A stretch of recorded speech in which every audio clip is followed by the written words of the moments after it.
Hello, hello. Happy Wednesday. Happy Wednesday. How's everybody doing? I'm just going to give it a minute for people to join and for my tech to refresh. There we go. Okay, I'm really live. That is good. Welcome, welcome. Okay. Good, good, good. Hello, Allison Ann. How are you, my dear?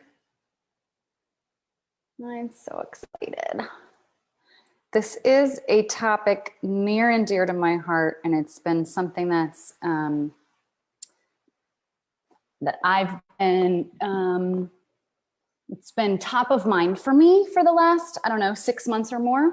And I find myself having the same conversation or similar conversations with my clients. So that's oftentimes how I come up with my Facebook Live topics, because I feel like this is something that a lot of people are struggling with, challenged with, thinking about. I'm gonna clean my glasses because every time I hop on something new, I swear I realize that I can't see. So I hate wearing my glasses because I have to clean them so much all day long.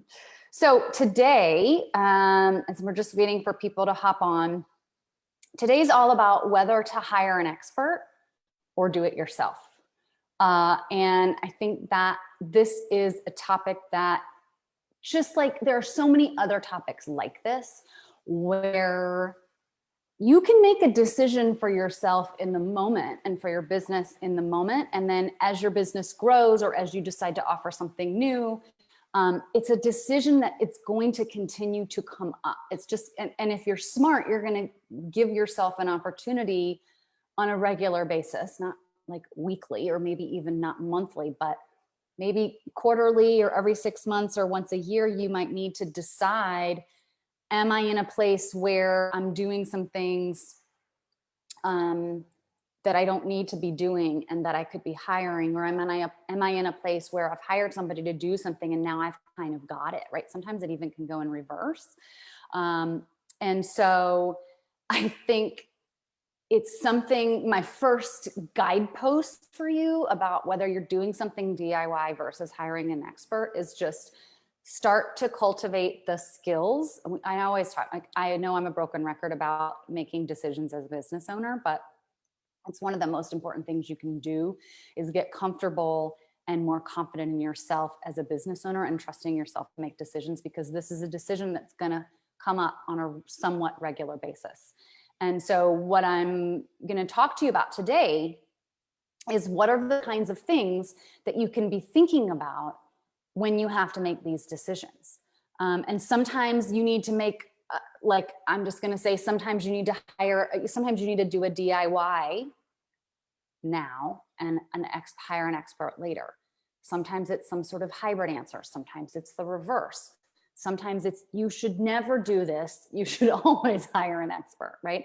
And the answer is not, just like anything in business and anything in life, it's not a formula. I can't tell you what to do, but I can give you some really good tips on things you need to think about so that you can make that really good decision for your business. And then down the road, you can make the next really good decision for your business around this topic or anything else for that matter. Okay, let's see. Hi, Alice. Hello, Alice.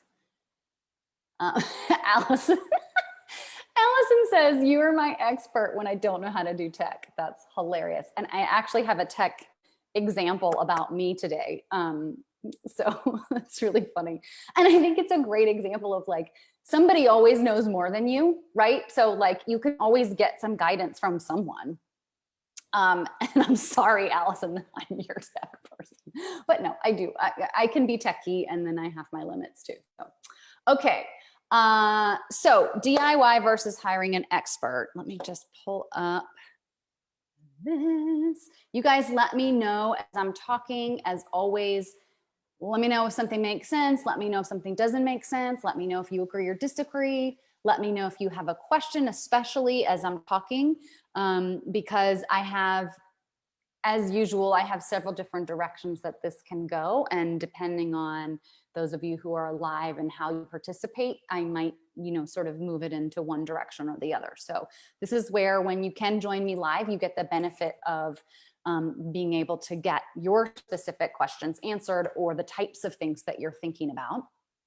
And just like what happens in the intuitive readings that I do in this group every month, what one person asks a question about, most likely many people need to hear the answer for. So you're also, paying it forward. So thank you in advance for those of you who are live. And yeah, so a couple of things just as a reminder, next week's live is the monthly reading. So for those of you who are new to me, this is by far the most popular live I do every month. It's by far the most popular anything I do in this group, the most participated in for anything that I do inside this group. And basically what it is I'm an intuitive, and I use my intuitive skills specifically in this event to channel guidance for you around your business. So if you join live, you have an opportunity to ask one specific question about your business, and I will channel some intuitive guidance for you as an answer, and as an opportunity to give you sort of what your next step can be around that thing, or how you can find the answer for yourself. So definitely plan to come next week at this time here in the group. If you want to receive some email reminders, you can sign up. I'll pop the link in here after we close. You can actually sign up on my website to receive information about this event. So, but you can also just join here in the group. So that's next week. I'm super excited. Be thinking now about your questions. And if you can't join me live, just as I said a minute ago, the really beautiful thing about these readings and about the guides I work with, but also about the energy of this amazing group, especially for those of you who don't know, is that what one person brings live as a question for them, and yes, it's specific to their business, but the guidance that comes through is always going to be helping somebody else learn something for their business. So if you can't make it live, you're still going to absolutely benefit from the replay. That's always the intention that I set, and that's always what happens. Okay, so the first thing that I want to share when it comes to thinking about if you're going to DIY something or if you're going to hire an expert, I basically have 3 guiding principles that I want to cover. And then if there's time, I'm going to go into a few more details. But my first guiding principle is be strategic in your decision. Okay, so I'm going to talk about a few examples of this, but please, please, please don't just make a quick decision about this. This is why I'm doing the whole live, because I think it's really important to be really clear and strategic in your decision. So for example, don't just decide quickly without consideration. You know what? I don't think I have the money to hire somebody to do this, so I'm going to have to do it myself. Yes, that may be true in some cases, but if you really want to understand, we're going to get to this in a minute, but if you really want to understand the true cost benefit analysis, you need to know how much your time is worth. Because if you could be out there getting clients while somebody is doing this thing for you, then the money becomes a different, then you're comparing apples and apples instead of apples and oranges. So don't let money be the only reason. And also because so oftentimes we don't have good perspective on what the cost benefit analysis is, what the long-term impact of this. Money is not just about the price of the thing that you're buying, right? It's how much is your time worth? How much is this person, how quickly can this person do it for you, right? But also we don't always have a good perspective of the money that what we can afford. And I find entrepreneurs are really, really, really, really bad oftentimes at knowing what they can afford, how much money they have in the bank, how much they're earning, how much they're spending. You don't always have a good perspective on what you can afford. It just sort of becomes a gut reaction of, well, I can't afford that, right? And so please, 2 things please don't do. Number 1, please don't decide, as I said a minute ago, please don't decide that you have to DIY just because you don't think you have the money. at least take a moment to go through a thoughtful consideration and thought process around it. And hopefully this live will help you do that.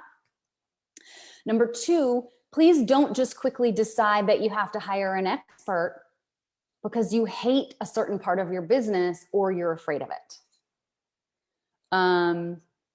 Alice says that's super smart. See how much time your time is worth and base it off of that. Yeah, right. If you're gonna make money the decision, then at least look at it in reality instead of one slice of the money, right? And we're gonna talk a little bit more about that. Thank you, Alice, for your comments. And so don't do it because I have to DIY because I don't have the money. And these are also the two most common things that I see. Or, I have to hire an expert because I'm afraid.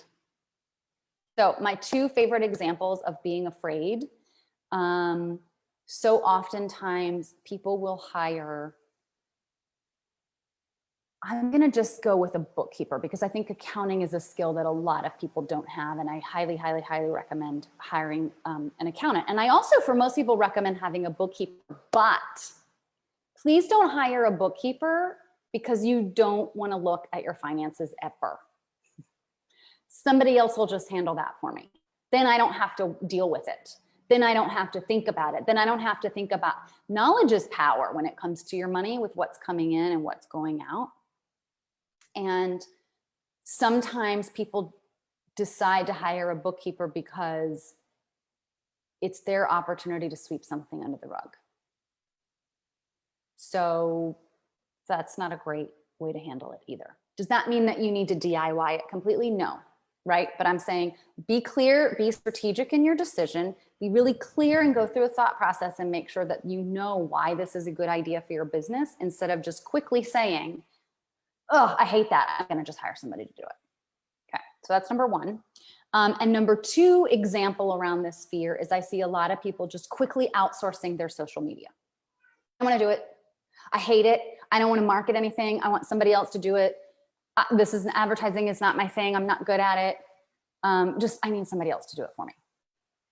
Again, that's not always the wrong decision, but let's get clear as to the why. What's the rationale behind the decision that we're making? Because if it's I don't wanna, that's really not solving a problem, right? And when it comes to your money, you need to know what's happening. When it comes to your social media, you are the business owner. You need to set your key messages. You need to know what results you get your clients. You need to know who you're speaking to, who your audience is, what you do, how you serve them, what your superpower is, what problems you solve for them, and why you're special. And there are experts that can help you figure that out and go through a process to help you understand that part of your business, right? You can hire, there's lots of different people, including coaches that do that work. But do you see how that's not solving the problem of I don't want to deal with it. You still have to deal with it. It's your business. And you do have to set the stage and the key messages and approve things and make sure that it reflects you and your business and who you serve and what you do, right? So it's not a get out of jail free card and you can just erase that part of your business and outsource it completely. You still have to set the tone. You're still the leader. And I think it's oftentimes like you think it's a quick fix and it's not. And I've also seen people completely outsource their social media, for example, never have, meaningful conversations with the people doing it. And then that social media, even if it's beautiful, doesn't really quite reflect the vibe of the person or the service or the product. And then it's not really doing its job, right? So you don't have to be the one to create it all. But again, going back to this fear question, be strategic in your decision. Don't just do it out of fear because I don't want to deal. And those are the two that I see a lot. Like, I'm going to just hire a whole bunch of people to deal with my finances so I can pretend like it doesn't exist, right? Or same with social media. Okay, I might have to get up and feed my cat because the king is speaking. Let's see how he goes. So being strategic. So I just talked about what not to do. Here's a couple of ways that you can be strategic in your decision. First off, I think a lot of times the answer is actually neither DIY nor hire an expert. I think a lot of times the answer is one then the other, or some sort of hybrid option. I'm going to hire somebody to do my accounting and to set up my bookkeeping in a system. And then I'm going to do my bookkeeping every month because that's a really good way for me to understand what's going in and out and to force me to look at the details. I'm making this up, right? That example isn't for everyone, right? But I'm giving you examples of hybrids. I'm going to hire someone to help me with the key points of social media and to put my graphics together, but I'm going to do the copywriting. Okay, there's a hybrid. Or my other favorite, and I know that Alice always likes it when I use website examples, but I think hiring a website designer is such a great example of that's a really big question that a lot of people have, not just when they start, but as they go. Do I need to upgrade my website? Is that something I can do myself? Can you guys hear George meowing? He's calmed down now. Alice says he's so cute. He's meowing at the same time as your cat, Allison? Oh my God. Maybe they're communicating. Maybe they're having a little party. Now we're in on it. So where was I now? I'm getting distracted on my cats. So website example, hybrid. Maybe I have a brand new business and when you have a brand new business, right? This is another great example. You cannot do everything has to be built when you have a new business, right? Everything has to be built. Okay, you have to make a strategic decision and plan as to what you're going to do first, second, and third. If you try to do it all at once, you will lose your mind. It will take you a long time to really get up and running. I see that happen all the time. Well, I can't see clients yet because I don't have a website. Bullshit. That's not true. And we get caught up into that as business owners. So putting a strategic plan together of, here's what I'm going to do. Maybe I'm going to start without a website and I'm just going to have a social media presence. And once I get that sort of in sync, then I'll start working on a website, whatever it is, right? Sometimes it's reverse. It depends on your product, your service, where your people are, how they're going to engage with you. If you have a product that you need to sell online, then obviously you need to be on like Etsy or have a website or someplace where people can go in and purchase your stuff online. So that then needs to be a priority, right? So for website, again, I think it's another great example of how to be strategic. And sometimes the answer is a phased approach or some sort of hybrid approach, such as, okay, I'm not a web designer, but I'm a new business owner and I don't think I can hire somebody to do everything. So I'm pretty okay at technology, and there's these programs out there now like Wix and Squarespace where, technically a non-web designer can put something together. I'm going to do a one-page website. It's going to have the bare bones. People can send me an email. They can find my, I'm getting pinged. They can find find me on social media with Facebook and Instagram. There's a quick blurb on who I am, what I do, what problems I solve, who I serve, what results I can get for you, and how you can reach me. That can be a very simple, basic one-page website. Now you have some presence, and then you can get going on the other stuff. And then down the road, you can hire someone or make the next version of that decision to hire someone to help you to make it a little bit more fancy or to add extra pages or to make it look nicer, whatever it is, right? So, or you can say, I did okay with that one pager.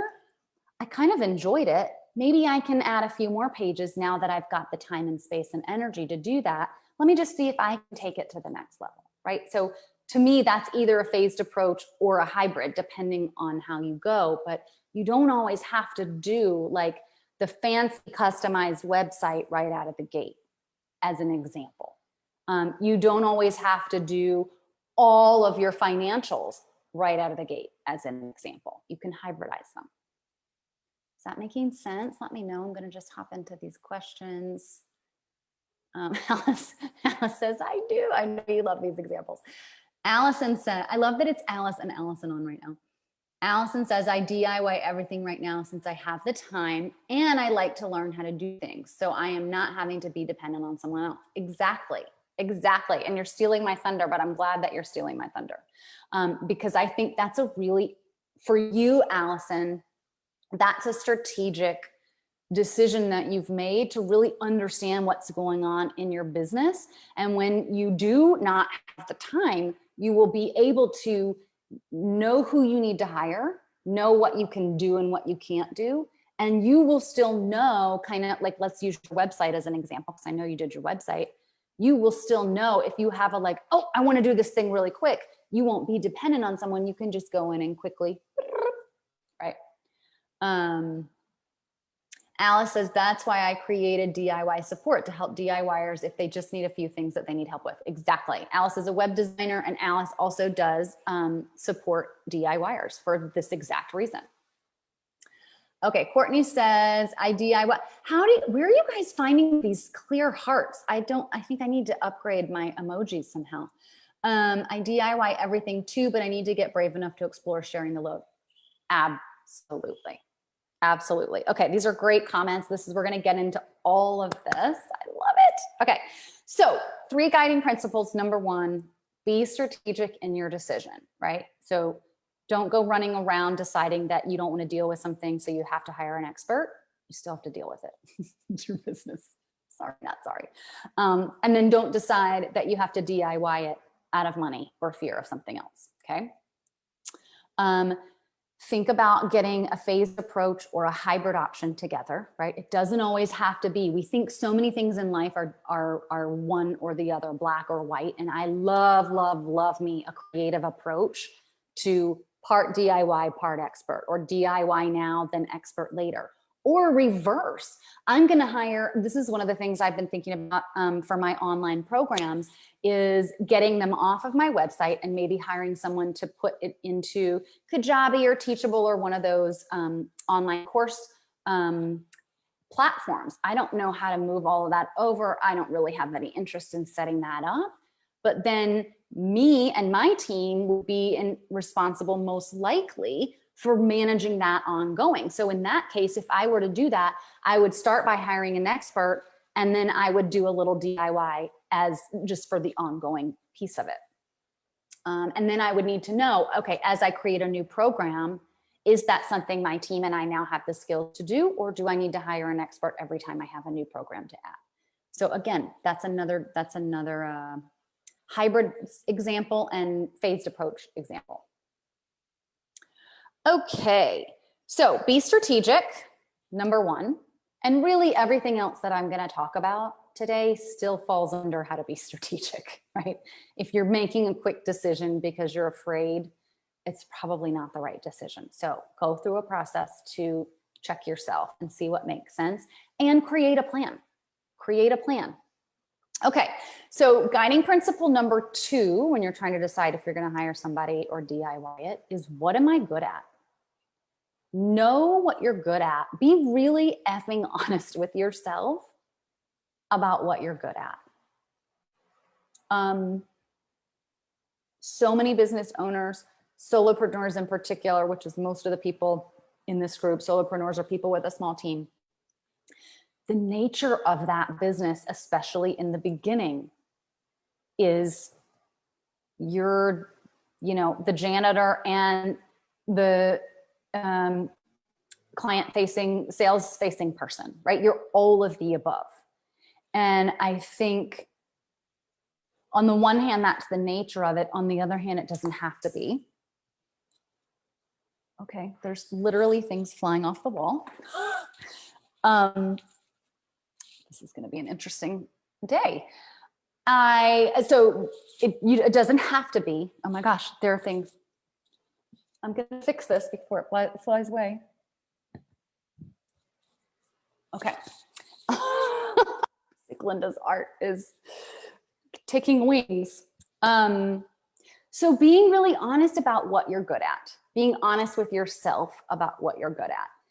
I had a conversation with a client last year, a pivotal conversation with a client last year, who was really struggling because she had one business and really wanted to bring in and wanted to add to that existing business some coaching. It was a product-based business, and then she wanted to add some coaching around it so that she could really provide a more holistic way of supporting people with their health.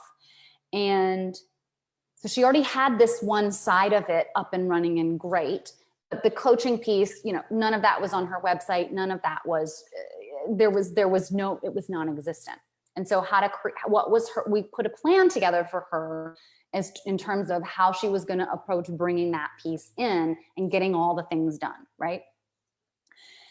And she came to me and said, I have to do a website.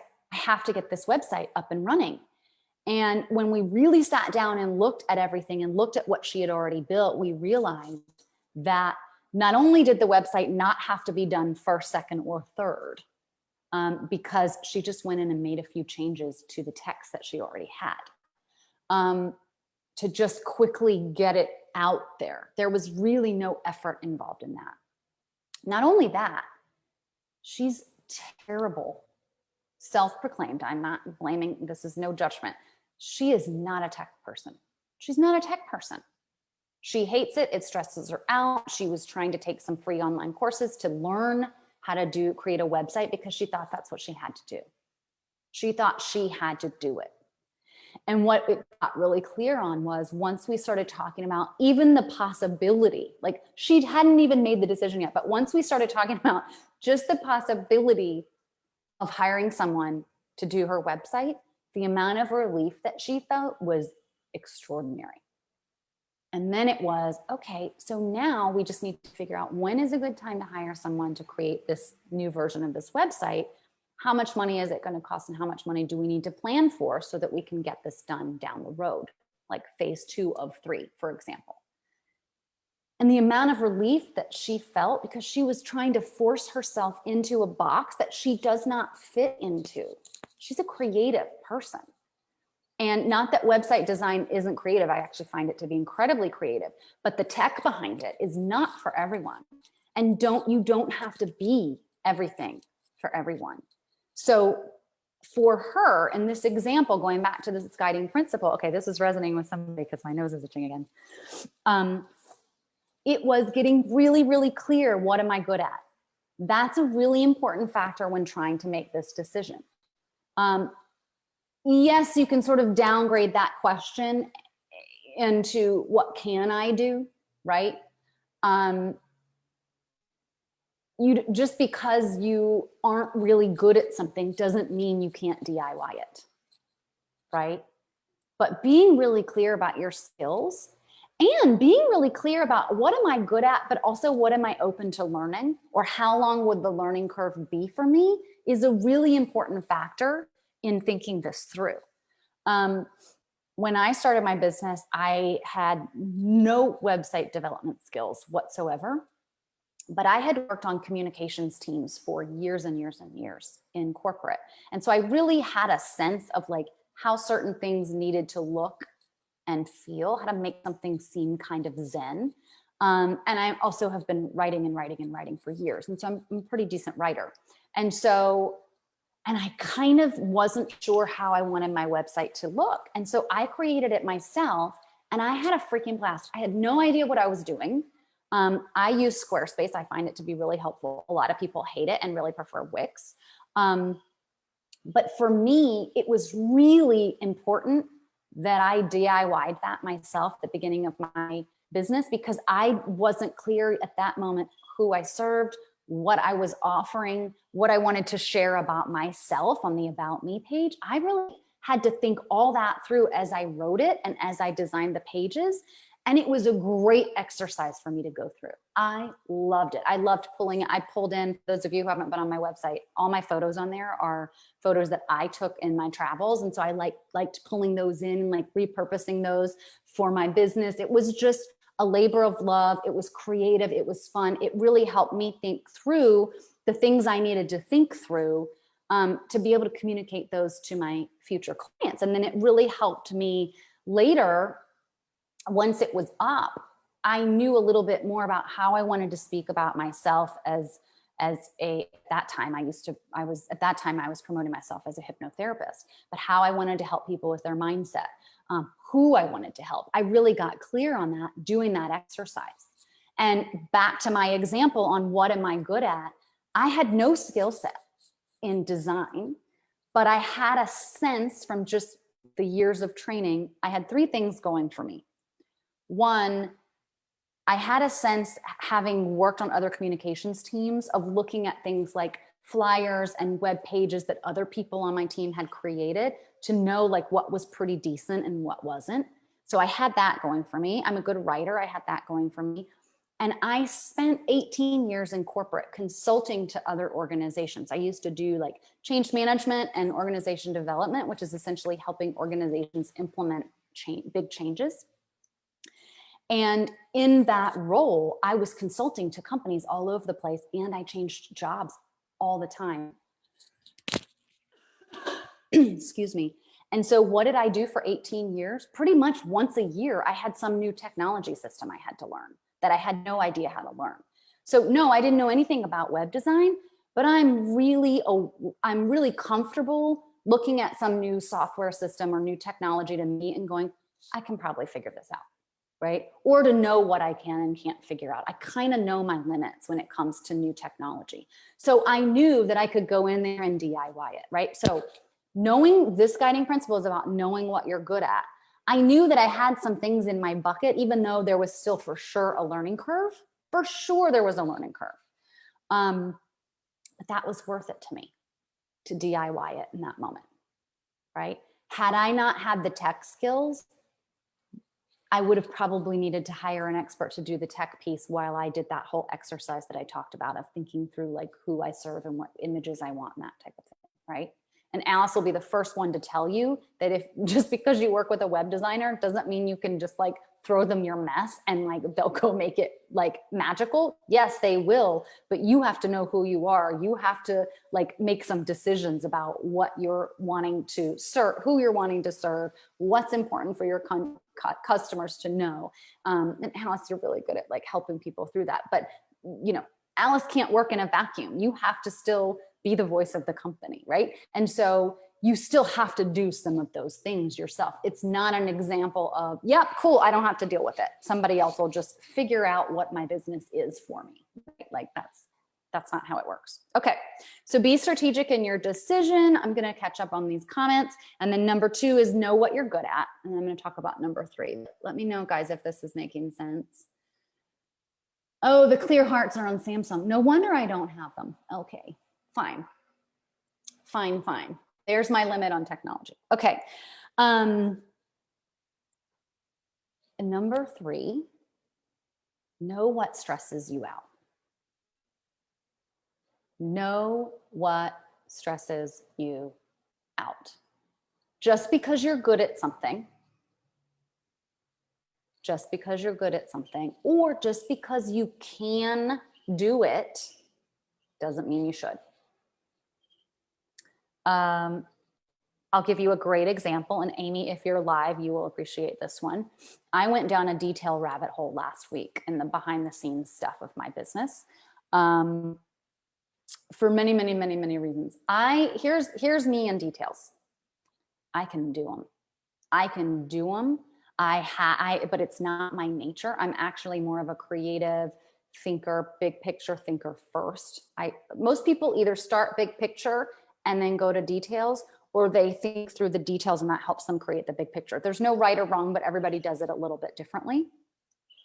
For me, once I get down too far in a detail level, then I have a really hard time coming back up because I do have ADHD, which means sometimes I can focus so well that I like don't even know what time it is and I forget to eat, right? Because I'm just in it.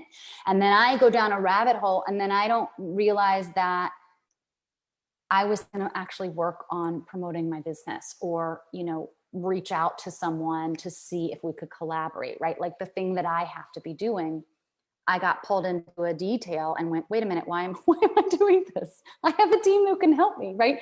But I got pulled into it. And one of the things I had to remind myself of last week is just because I can do these things doesn't mean that I should. And so it was a good opportunity for me to go, wait a minute, these are the things I'm going to carve back out, take off of my plate and give it to my team, because A, they can do it better than I can. B, they don't get stressed out by the details, because I can get really, not only can I do them, but they stress me out. And they require a lot more energy from me.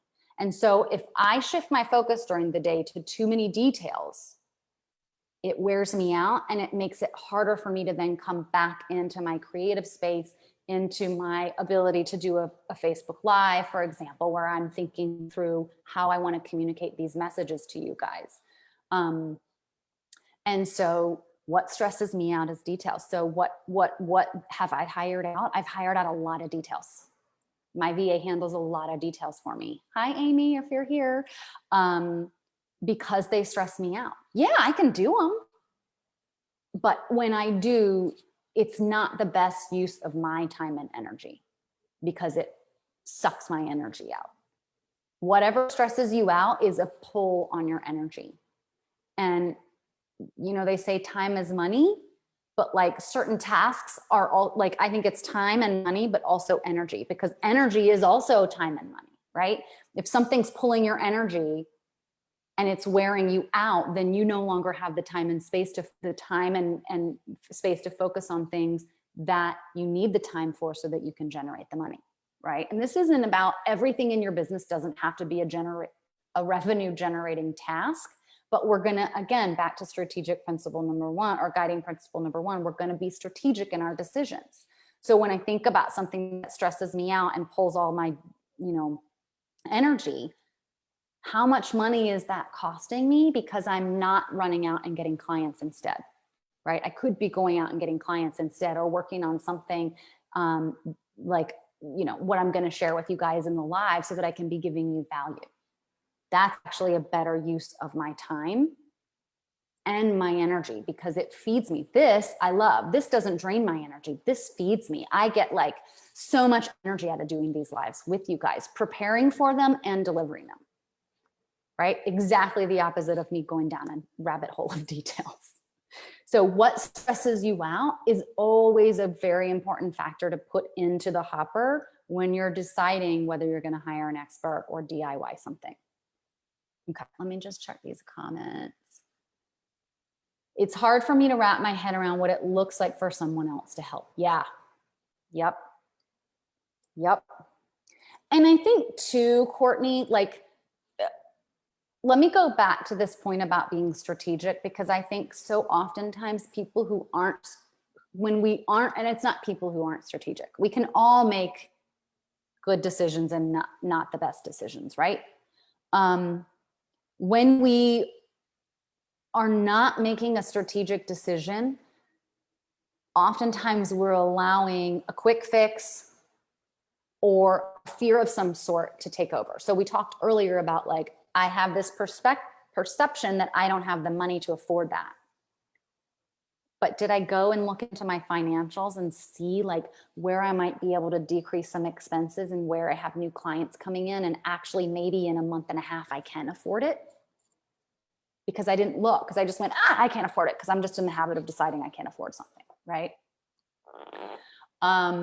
Or am I making a decision based in fear because what was the example I just wanted to use? Because I'm not good at asking for help, because I don't trust people, because that's partly why I became an entrepreneur in the first place, because I'm really good at working on my own, and I don't really trust other people, and I don't want to work for other people. I just kind of want to do it all myself, because I need to control it, because it's my baby. So that means I need to do everything, right?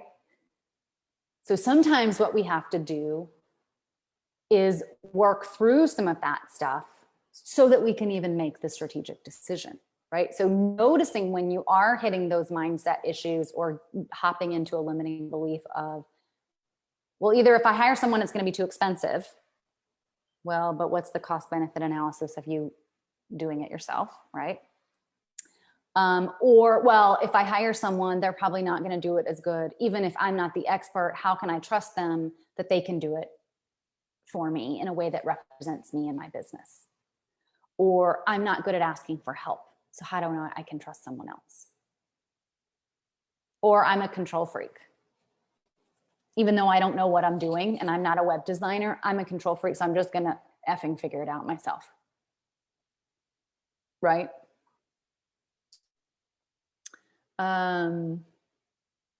Let me know, Courtney, if I just addressed what you mean by wrapping my head around what it looks like for someone else to help me. Is it about asking for help, Courtney? Or is it, I don't even know who does what and what I would need? Is it that? Or let me know. Been looking forward to it for over a week. I love it. Allison says me too.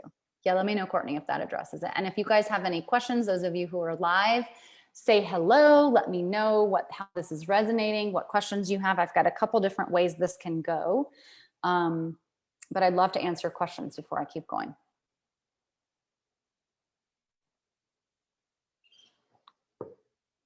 So let me just do a quick review. Number one, be strategic.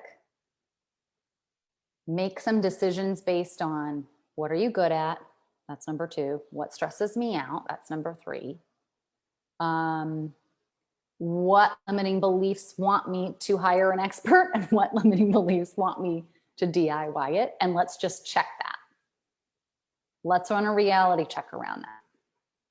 Can I really not afford it? Really? Let's double check. Do I really need to control everything? Let's double check that. Because ultimately, if you want to grow, and this is for those of you who are brand new or still in the building phase of your business, it's appropriate to DIY or to hybridize and go get some expert help, but then finish it up yourself. Like that's appropriate because you do have a money resource, typically speaking, issue in the beginning while you're generating, it's like, what am I going to invest in for my business versus not invest in so that I can wait until I have a little bit more income. But sometimes the things that you invest in are what bring in that income, right? Always the decision. And I think that's what here's the other thing I want to say. I think that's what for sure slowed me down in the beginning of my business, the first year and a half at least. What slowed me down was I was all DIY. All DIY. And I did not ask for help because I thought I wasn't allowing myself to spend the money on an expert until I had a certain amount of money. But what would have helped me fold time and bring in the money faster is if I had hired an expert in certain things, right? In my case, my website was fine. It was not about upgrading my website. It was other things like helping me with the details, helping me with marketing. I wish I had hired I wish I had hired a business coach sooner.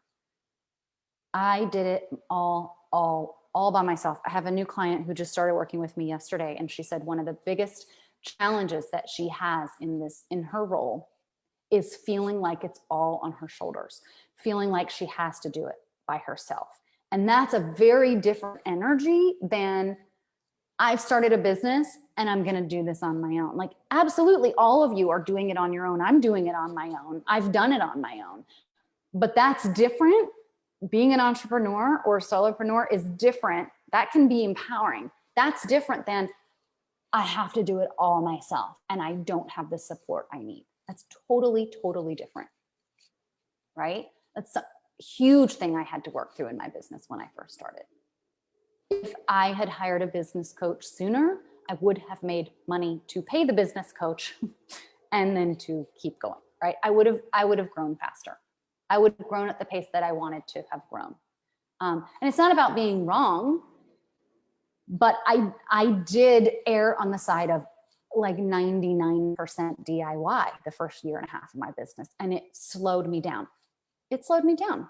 And on the one hand, I don't regret anything. Again, none of this is about being wrong, but I do think that I let some of my limiting beliefs around what was possible and how I had to do, because I have always been a super independent person and I have always done a lot of things myself. Independence is a huge value for me, but I overdid it, right? I can easily overdo it. Those of you who are independent people, right? You can easily go too far and then realize that like, oh my God, I could totally have asked for help. It doesn't mean you have to do it all. So I think that's a really important factor to keep in mind when you're considering this at any level in your business, at any level in your business. And I think too, there can easily be, because so much of what I'm saying is like, don't over DIY, but I think there's also an easy way to overdo an expert side of it. Because I'm not a business owner. I'm not good at business. So somebody needs to do my marketing and advertising. Somebody needs to do my website. Somebody else needs to manage my calendar. Somebody else, you know, and like some people build up to that, right? But don't let your decision be because you're afraid of something or you think you're not good at something. Because ultimately, I do think that when you hire an expert, you're still responsible for what gets done. And I don't mean that you need to micromanage this person, but you're responsible for setting the tone, for example, for your website. You're responsible for making big decisions. Your website designer can help guide you through the big decisions you need to make and maybe even consult with you on a few things. Hey, here's where you might want to pull this out. I feel like this is one of your, you know, this is where you can really pop this service of yours, right? But it's ultimately still your decision and you're responsible for it.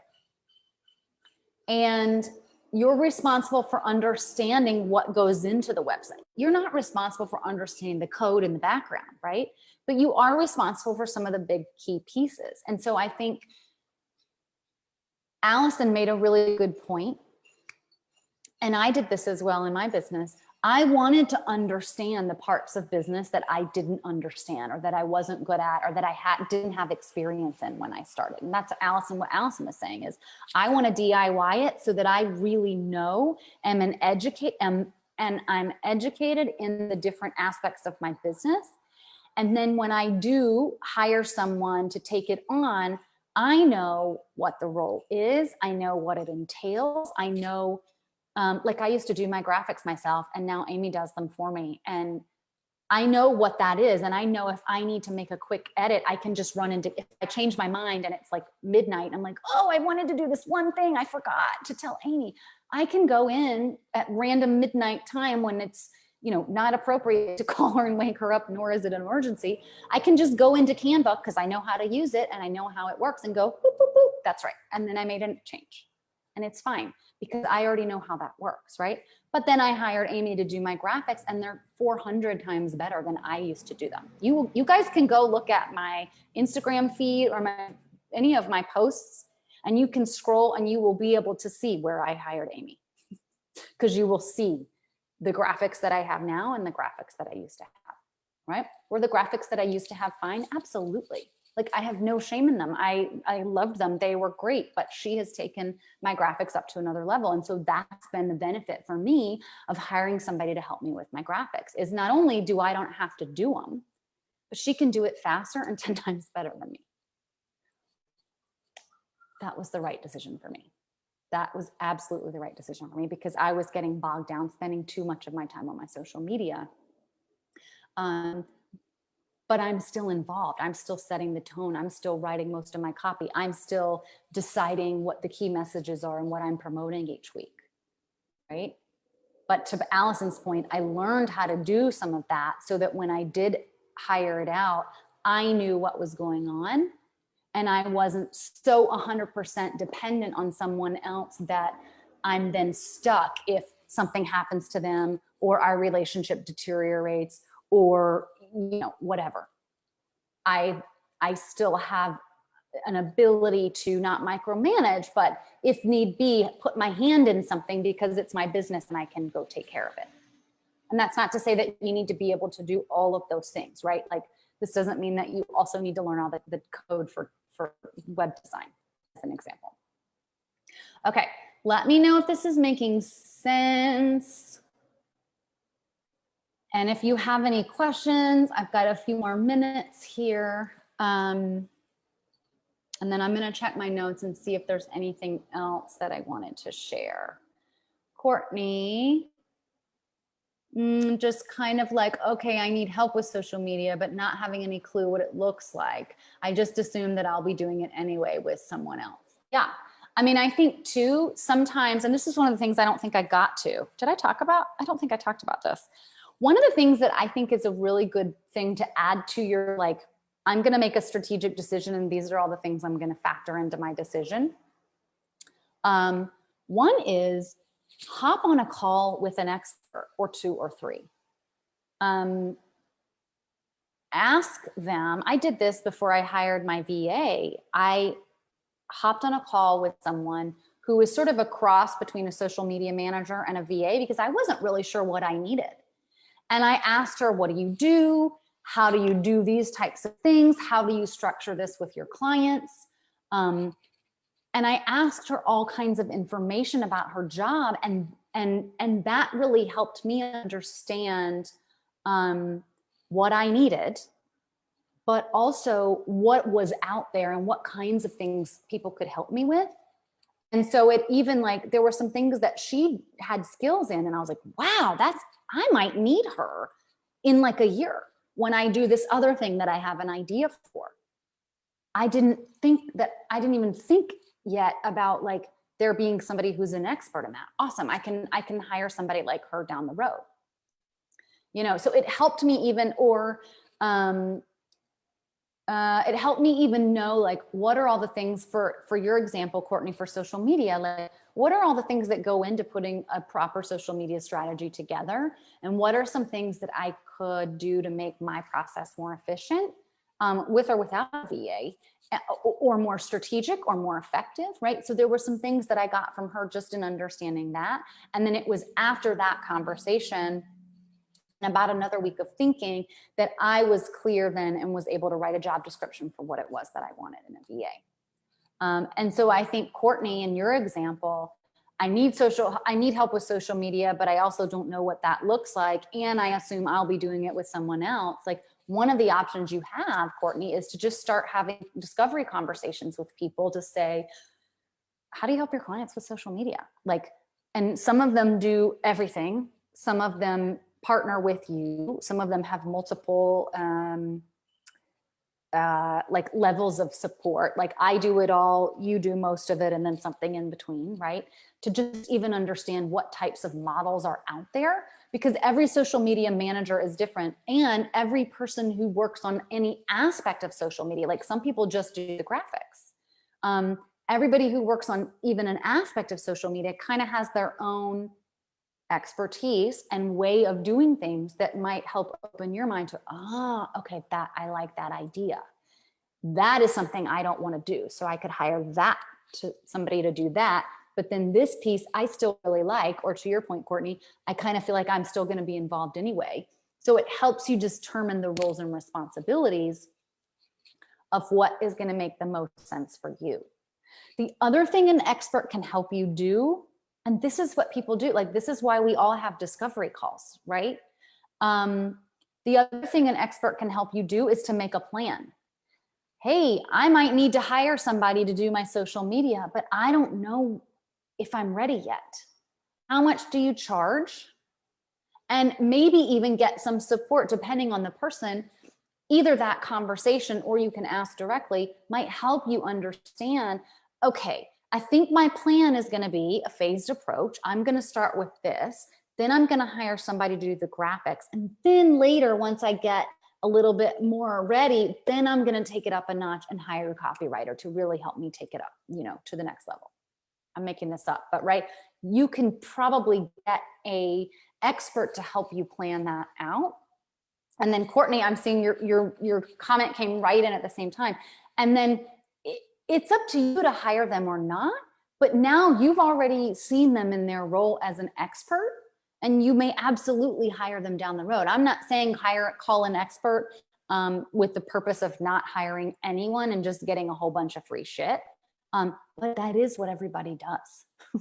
Right. And again, I'm not saying take advantage, but here's what happens. I can't tell you how many times I've had a discovery call with someone and they hire me a year later because they get what I do. They're not ready for me. And then they come back to me when they're ready. Or I think I gave this example last week.